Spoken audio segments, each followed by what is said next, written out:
بسم اللہ الرحمن الرحیم۔ السلام علیکم۔ تو دوستو، ہمارا آج کا ٹاپک ہے نئے قانون کے مطابق سکسیشن سرٹیفکیٹ یعنی کہ جانشینی سرٹیفکیٹ کا حصول۔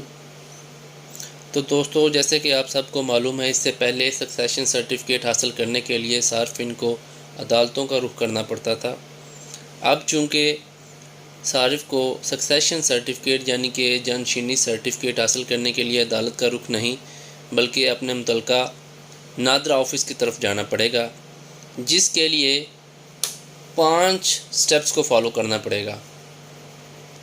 نمبر 1، سب سے پہلے وارثان میں سے کسی ایک نے درخواست دینی ہوگی اور درخواست کے ساتھ اپنا شناختی کارڈ اور متوفی کا ڈیتھ سرٹیفکیٹ یعنی کہ مرنے والے کا ڈیتھ سرٹیفکیٹ دینا ہوگا۔ نمبر 2، جتنے متوفی کے وارثان ہیں ان کی ڈیٹیل سبمٹ کروانی ہوگی اور مرنے والے کی جتنی بھی جائیداد ہے ان کی بھی ڈیٹیل سبمٹ کروانی ہوگی۔ نمبر 3 پر جتنے بھی وارثان ہیں بائیو میٹرک ویریفیکیشن کے لیے ان کو نادرا آفس میں آنا ہوگا۔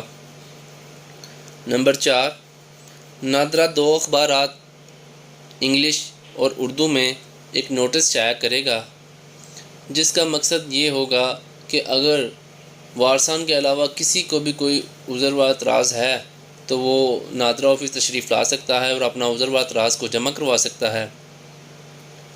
نمبر 5، اگر 14 دن کے اندر کوئی بھی عذر و اعتراض نہ آئے گا تو نادرا کے پاس اختیارات ہوں گے کہ وہ سکسیشن سرٹیفکیٹ کو جاری کر دیں۔ یہ تو 5 سٹیپس تھے جن کے ذریعے صارف اپنا سکسیشن سرٹیفکیٹ یعنی کہ جانشینی سرٹیفکیٹ حاصل کر سکتے ہیں۔ اس کے علاوہ اگر نادرا کسی بھی ٹیکنیکل گراؤنڈز کی وجہ سے کسی بھی وجہ سے سکسیشن سرٹیفکیٹ ایشو نہیں کر سکتے تو ان کے حکم کے مطابق، ان کے جاری کردہ سرٹیفکیٹ کے مطابق صارف کو عدالت کی طرف رجوع کرنا پڑے گا اور وہ عدالت سے اپنا سکسیشن سرٹیفکیٹ حاصل کر سکتا ہے۔ Thank you.